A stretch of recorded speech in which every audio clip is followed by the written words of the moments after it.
AI camera helps sushi restaurant catch pranksters.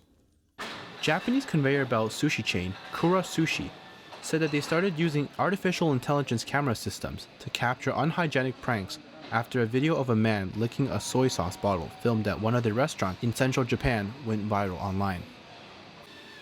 According to Kura, they installed AI cameras above a conveyor belt in all of their restaurants throughout the country in 2021, initially to automatically count how many sushi trays customers have taken.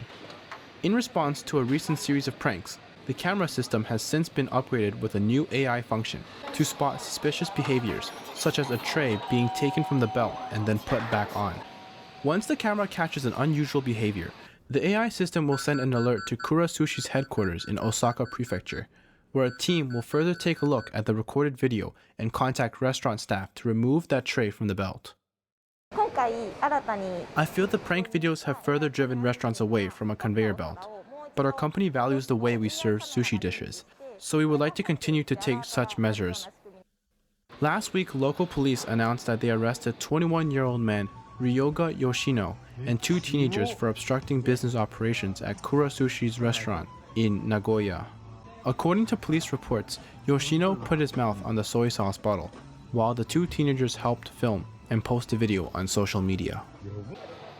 Similar cases earlier this year at other sushi chains, including videos of people licking teacups and adding extra wasabi, Japanese horseradish to sushi dishes revolving on the belt, raised hygiene concerns from the public. I think the enrollment of such cameras to all the restaurants will act as a deterrent to pranks. Customers welcomed the additional food safety feature from Kura. Prankster. Prankster. Unhygienic. Unhygienic. Conveyor belt. Conveyor belt. Prefecture. Prefecture.